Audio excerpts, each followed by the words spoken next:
दोस्तों नमस्कार, स्वागत है आप सभी का मेरे चैनल पे accounting by Apte A+A where we get to learn to earn. दोस्तों शेयर मार्केट में ऐसा हार्डली कोई रहेगा जिसने सुज़लॉन ये कंपनी का नाम सुना नहीं रहेगा और जिसके पास सुज़लॉन के कुछ ना कुछ शेयर्स 5 हो, 10 हो, 15 हो, 100 हो, कुछ ना कुछ शेयर्स नहीं होंगे, ऐसा हार्डली एनीवन होगा। तो मेजॉरिटी ऑफ द लोगों के पास सुज़लॉन के शेयर्स है और सुज़लॉन अभी राइट्स इशू लेके आया है। एक्स डेट ऑलरेडी हो चुका है, तो ये राइट्स इशू में अप्लाई करना है या नहीं करना है। 5 रुपये से राइट्स इशू आ रहा है। अभी current market price is 6 rupees 80 पैसा आज का क्लोजिंग। तो आज का जो क्लोजिंग प्राइस है दोस्तों वो 1.8 रुपीज़ से ज़्यादा है। हम लोग ऐसे भी बोल सकते हैं कि current market price is at a premium of 36% to the rights offer.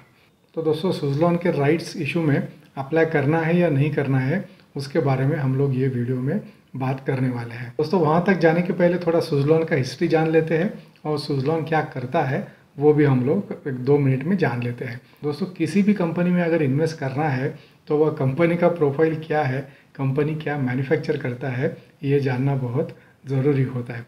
किसी ने बोला करके पैसा डालना it's not correct for financial health, उससे अपना फ़ायदा होने का चांस कम है। तो किसी भी कंपनी में पैसा डालने के पहले वो कंपनी क्या करता है, क्या मैन्युफैक्चर करता है और कंपनी का पोजीशन क्या है, ये जानना बहुत ज़रूरी होता है। तो सुज़लॉन का थोड़ा सा हिस्ट्री देखते हैं दोस्तों। सुज़लॉन विंड मिल मैन्युफैक्चर करता है, विंड टर्बाइन। दैट मीन्स आपने किसी खुले मैदान में या पहाड़ पे ऐसे ब्लेड घूमते हुए देखे रहेंगे, पंखा एक नीचे ऐसा इतना एक बड़ा पोल रहता है और उसके ऊपर there are blades fit in to that और वो ब्लेड घूमते हैं और उससे इलेक्ट्रिसिटी जनरेट होता है। तो ये बिजनेस में इन सिंपल वर्ड्स सुज़लॉन है। मैं इतना टेक्निकल नहीं हूँ, लेकिन फिर भी ये इलेक्ट्रिसिटी कैसे जनरेट होता है ये भी 1-2 मिनट में सबके बेनिफिट के लिए हम लोग देख लेते हैं। दोस्तों एक साइंटिस्ट थे, उनका नाम था फैराडेज।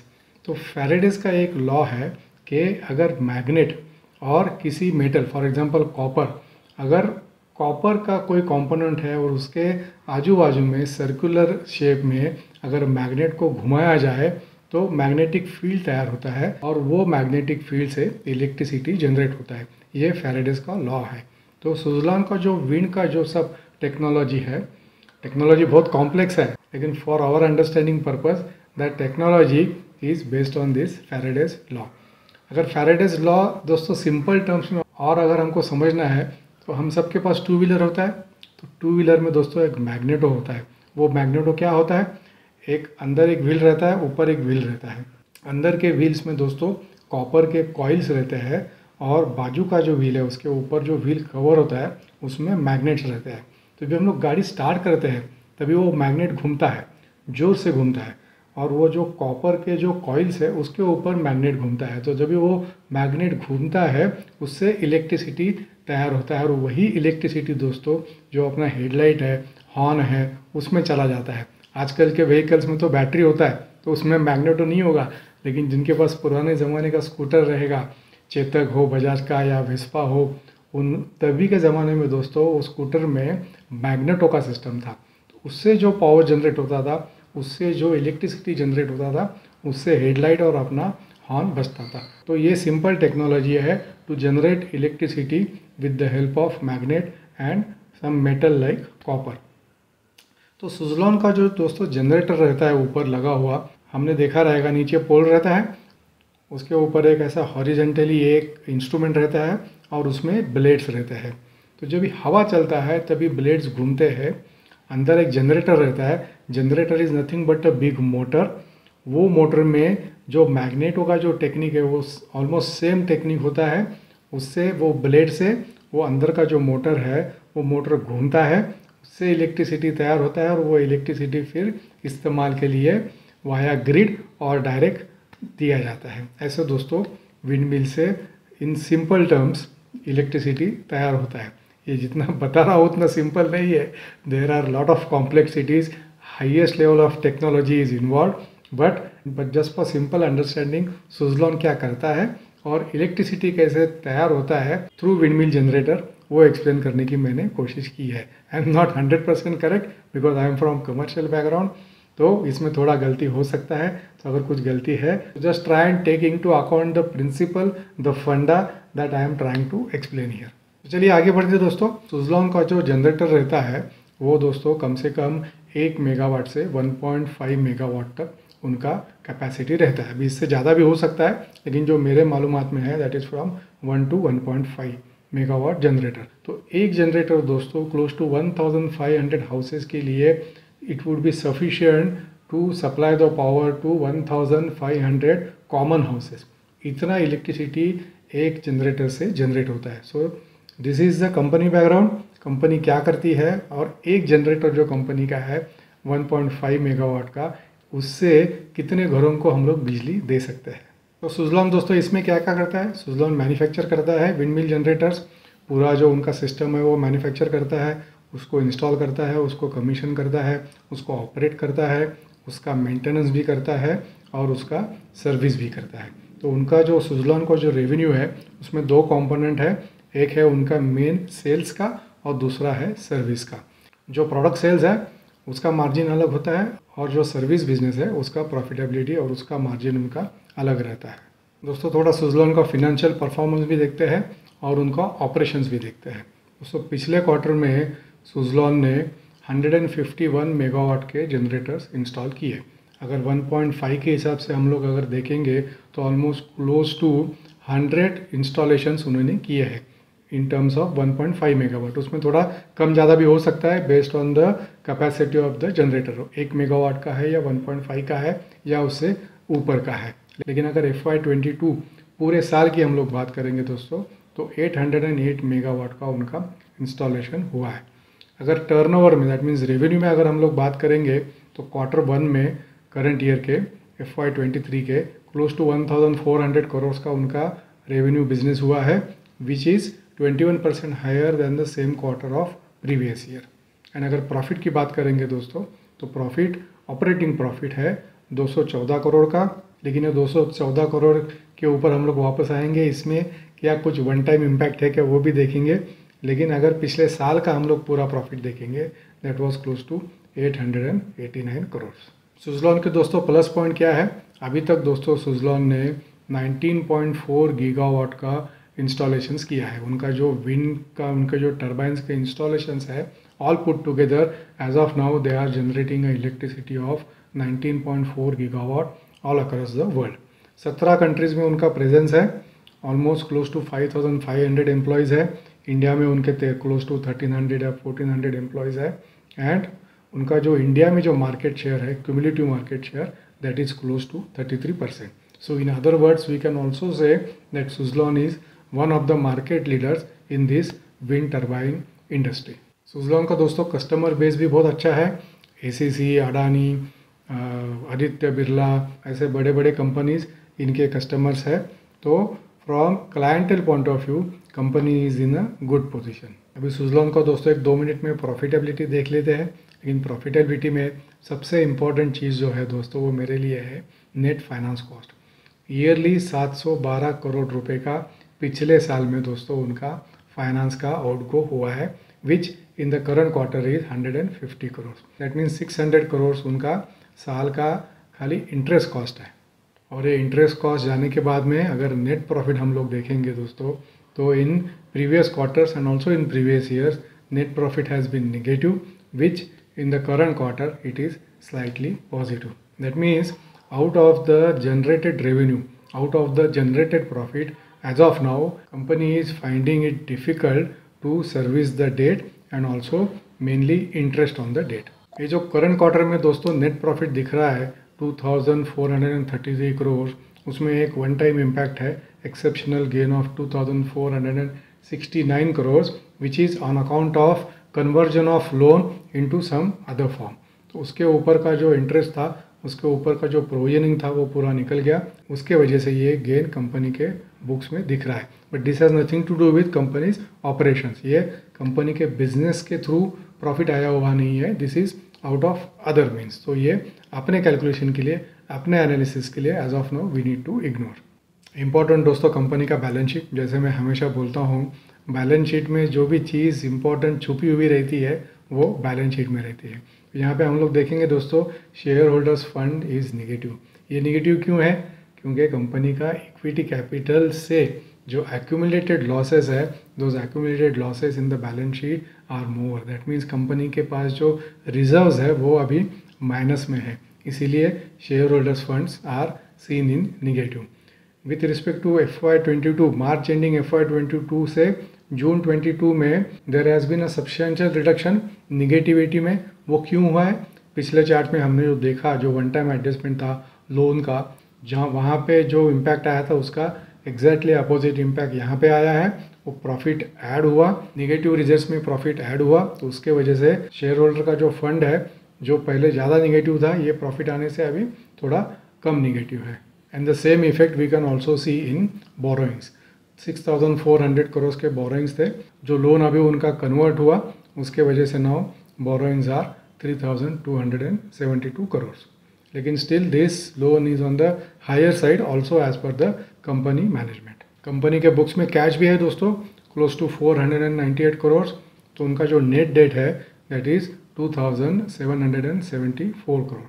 दोस्तों ये सब जानने के बाद अभी आते हैं अपना जो मेन टॉपिक है, सुज़लॉन का जो राइट्स इशू है उसका पर्पस क्या है and whether one should apply in the rights और नॉट।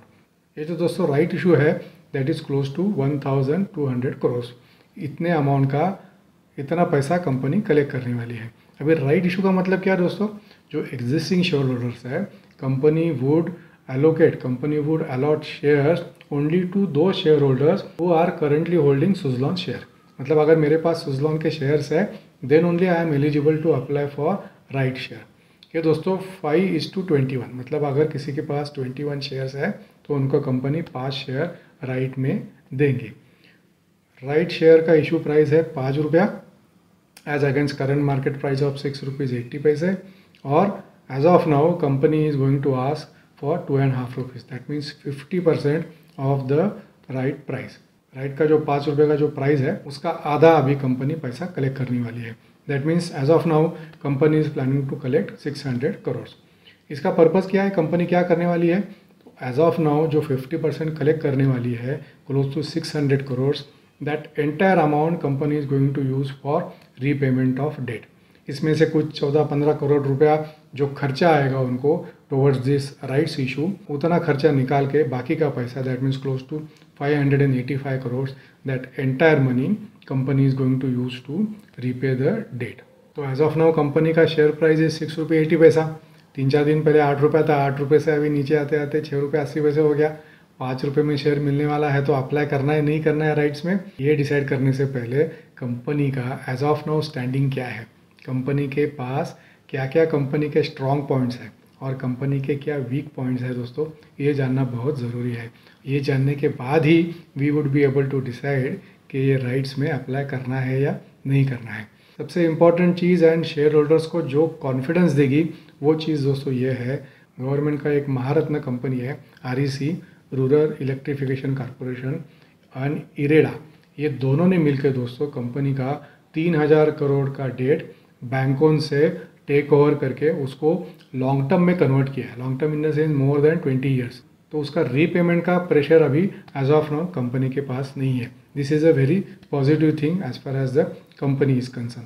और दूसरा चीज़ है दोस्तों कि स्टेट बैंक के लीडरशिप में 16 ऐसे अदर बैंक्स है, वो इकट्ठा होके उन्होंने 5% कंपनी का इक्विटी लिया for 3,500 crore of debt. That means 3,500 crore का डेट इक्विटी में कन्वर्ट होके ये बैंक के कंसोर्शियम ने ले लिया। दैट मीन्स उतना सुज़लॉन का डेट कम हुआ, उतना सुज़लॉन का इंटरेस्ट बर्डन भी कम हुआ। This is a very very positive thing for Suzlon. दूसरा चीज़ दोस्तों, Suzlon is also going to restructure some of their assets. जो नॉन कोर एसेट्स है उसको बेच के वो पैसा लेके वो भी डेट रीपेमेंट में कंपनी इस्तेमाल करने वाली है। That is also a positive thing. For example उनका जो पूना का हेड ऑफिस है almost close to 16 to 7 acres का उनका जगह है, बहुत बड़ा जगह है, मैंने देखा हुआ है 2-3 बार। तो वो जो हेड ऑफिस है company is planning to sell that head office and use the proceeds for repayment of loan. ये कब होगा कभी होगा वो मालूम नहीं, लेकिन this is in the pipeline. And last but not the least, as of now company के 44 सब्सिडरीज है। जितने ज़्यादा सब्सिडरीज दोस्तों उतना इन्वेस्टर का कॉन्फिडेंस कम रहता है, क्योंकि कंपनी के रिजल्ट्स में उतना ट्रांसपेरेंसी कम होता है, उतना कंपनी का ऑपरेशंस का कॉस्ट भी बढ़ता है। तो जो 44 सब्सिडरीज है वो 44 से कम करके now they are planning to bring it down to 24। तो ऑल दीज आर दोस्तों according to me plus point, all these are strong points for company to survive in future. अभी कंसर्न्स क्या है दोस्तों? As of now managing the working capital is still a concern for Suzlon. दूसरा चीज़ दोस्तों competition. ये जो दोस्तों बड़े बड़े ऑर्डर्स रहते हैं उसमें आजकल का सिस्टम ऐसा है कि वहाँ पे ऑक्शन होता है, और नॉर्मली ऑक्शन में जो ज़्यादा बीड करता है उसको वो ऑक्शन मिलता है, लेकिन यहाँ पे उल्टा है, यहाँ पे जो कम बीड करेगा उसको वो ऑक्शन में वो ऑर्डर मिलेगा। That is putting pressure on the pricing of the company. तीसरा चीज़ दोस्तों, company is still generating a lower profit margin with respect to servicing the interest on its debt. एज ऑफ नाउ दोस्तों जो कंपनी का कर्जा है that is at 9.5% interest rate. As we saw in the earlier chart 3000 crore का अभी भी कंपनी के पास डेट है, तो उनका दोस्तों ईयरली 9.5% से क्लोज टू 300 करोड़ का उनका इंटरेस्ट रीपेमेंट है, जिसके सामने 220-230 करोड़ का उनका प्रॉफिटेबिलिटी है। राइट्स इशू आने के बाद जब रीपेमेंट होगा 600 करोड़ से उनका डेट कम होगा, तो नेचुरली इंटरेस्ट बर्डन भी कम होगा। Then company would left with additional profit for using it somewhere else. But till that time दोस्तों this is a concern that as of now the interest rate is 9.5%। ये interest rate ज़्यादा क्यों है दोस्तों? ये इंटरेस्ट रेट दोस्तों according to me ज़्यादा है because of the rating of the company, because of the current financial health of the company. अगर इन्फोसिस जैसा कंपनी लोन लेने के लिए जाएगा तो उनको बहुत कम इंटरेस्ट रेट पे लोन मिलेगा, लेकिन एज ऑफ नाउ सुज़लॉन का हालत थोड़ा खस्ता है, सुज़लॉन का हालत थोड़ा ख़राब है, इसीलिए उनके लोन में दोस्तों बैंकों को रिस्क भी ज़्यादा है। Because of that higher risk उनका इंटरेस्ट परसेंटेज भी ज़्यादा है। लेकिन after the rights issue interest burden would come down by 75 to 80 crore. तो एज यूजुअल अभी कंक्लूजन्स, ये राइट्स इशू में अप्लाई करना है नहीं करना है, इलेक्ट्रिसिटी कैसे जनरेट होता है वो तो हमने देखा, सुज़लॉन क्या करता है वो तो हमने देखा, कंपनी का फिनेंशियल पोजीशन देखा, लेकिन अभी राइट्स इशू के लिए क्या करना है वो तो बताओ। तो चलो राइट्स इशू में क्या करना है या हम क्या कर सकते हैं वो देखते हैं।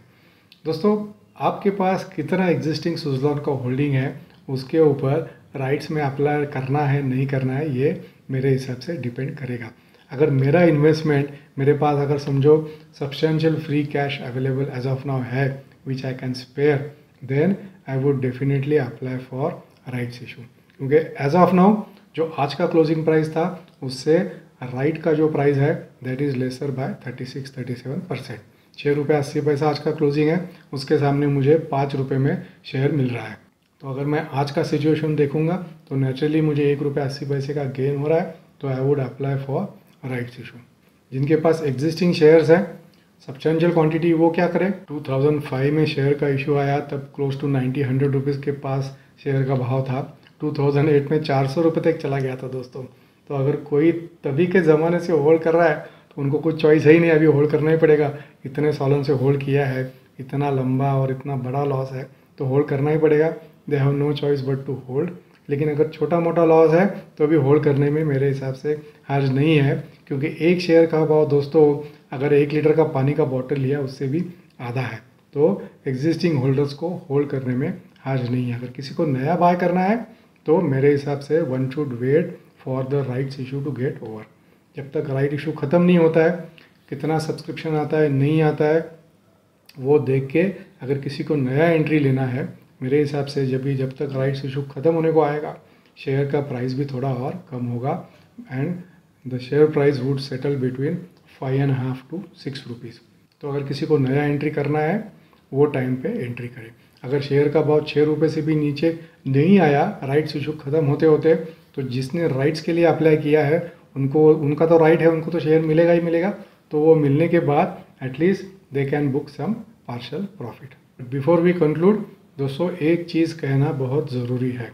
जो भी मैंने सुज़लॉन का एनालिसिस किया और जो भी मैंने इंटरव्यूज़ देखे सुज़लॉन के CFOs के, तो उसके हिसाब से दोस्तों as per me Suzlon now is making very real and true efforts to come out of trouble. और जो भी दोस्तों कोई ऑनेस्ट एफर्ट्स करता है तो उसको 100% सक्सेस मिलता ही है, ऐसा मेरा मानना है। तो it is matter of time, may be 2 years maximum. उसके बाद मुझे ऐसा लगता है कि Suzlon should come out of trouble and Suzlon 380 तक नहीं जाएगा, लेकिन एटलीस्ट 40-50 रुपये तक तो सुज़लॉन का भाव शेयर 40-50 रुपये तक सुज़लॉन का भाव जा सकता है, अगर ये सब डिफ़िकल्टीज़ में से सुज़लॉन अगर बाहर आया तो। क्योंकि एक चीज़ भी है दोस्तों जो अंडरस्टैंड करने जैसी है, जिसका नोट लेना चाहिए। सुज़लॉन में substantial holding is of financial institutions. FIIs जो है दोस्तों उनका 6.76% का इसमें स्टेक है। डोमेस्टिक इंस्टीट्यूशनल इन्वेस्टर्स का 13% का स्टेक है। Others that means banks and their consortium उनका 19.28% का हिस्सेदारी है। General public 46%, promoters 4.5%, and last but not the least mister Sanghvi, owner of Sun pharmaceuticals, he is also holding 4.2%, and he has already given his assurance to Suzlon that he is going to subscribe completely in this rights issue। और अगर हम में से, public में से या FIIs में से या डोमेस्टिक इंस्टीट्यूशनल इन्वेस्टर्स में से किसी ने अगर सब्सक्राइब नहीं किया तो promoters are confident that promoters would come and they would subscribe for additional portion. तो दोस्तों, looking at the current market price, looking at the efforts being made by Suzlon, I think this share as of now looks attractive from a long term perspective of 3 to 5 years। अगर किसी का लंबा perspective है तो ये share अभी रख के होल्ड करने में हर्ज नहीं है। नीचे जा सकता है क्या? ज़रूर जा सकता है, लेकिन मेरे हिसाब से अभी 5-5.5 रुपये के नीचे जाने के चांसेस कम है। उसके ऊपर ही रहेगा, लेकिन जैसे ही ये डिफ़िकल्ट सिचुएशन से कंपनी बाहर आएगा तो there would be a substantial appreciation, ऐसा मुझे लगता है। तो दोस्तों, ये था मेरा analysis on Suzlon rights issue. तो आपने अगर वीडियो पूरा देखा है तो आपके लिए आप तय कर सकते हो अप्लाई करना है या नहीं करना है। तो thank you very much for your time. See you in next video. Needless to mention, अगर वीडियो आपको पसंद आ रहेगा तो वीडियो को लाइक कीजिएगा, चैनल को सब्सक्राइब कीजिएगा। चैनल का नाम आपको मालूम है, अकाउंटिंग बाय आफ्टे A+A, where we get to learn to earn। Thank you very much for your time. See you in next video.